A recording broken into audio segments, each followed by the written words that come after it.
गई है तो फिर ये सोने की चैन वाली घड़ी में तुझको देता। अब वो ससुर बड़ी आशा भरी निगाह से देखने लगा।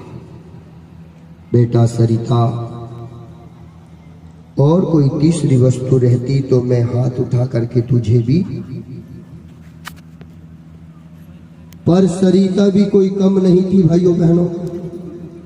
उन्होंने कहा, अरे हाँ हाँ हाँ हाँ पिताजी, अरे वो एक अनमोल हीरा हीरा।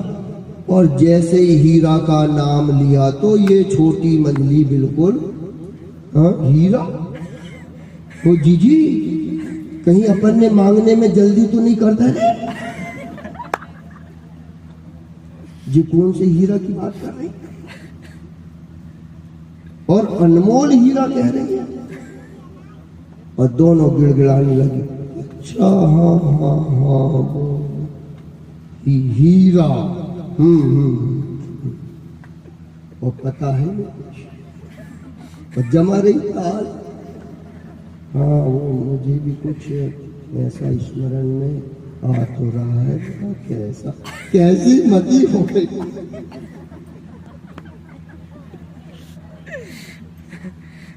और भाइयों बहनों, वो सरिता जो बड़ी वाली बहू थी, चूंकि संस्कारवान घर घराने से थी, उन्होंने कहा, पिताजी सासू मां मुझसे कहा करती थी कि देख बेटी सरिता मैं रही नहीं रही, पर जब तक मैं हूं तब तक के वो अनमोल हीरा पे मेरा अधिकार है,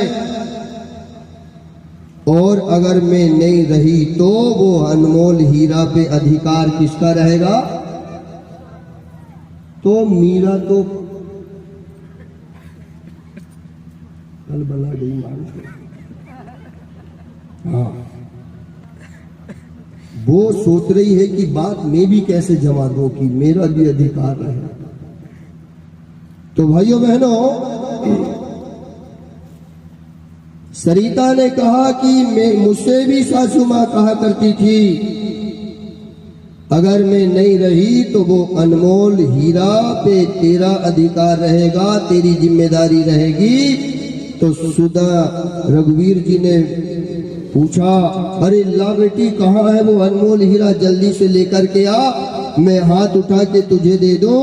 तब वो सरिता जो बड़ी वाली बहू थी भाइयों बहनों, उनने कहा, पिताजी वो अनमोल हीरा और कोई नहीं है, मेरी सासू माँ कहती थी बेटी सरिता मैं जब तक हूँ ये तेरे सियाने ससुर अनमोल हीरा के जैसे है, मैं तब तक हूँ जब तक मैं इसकी देखभाल कर रही हूँ, और जब मैं नहीं रहूंगी तो तेरे इनको देखने की जिम्मेदारी मैं तुझे सौंपती हूँ।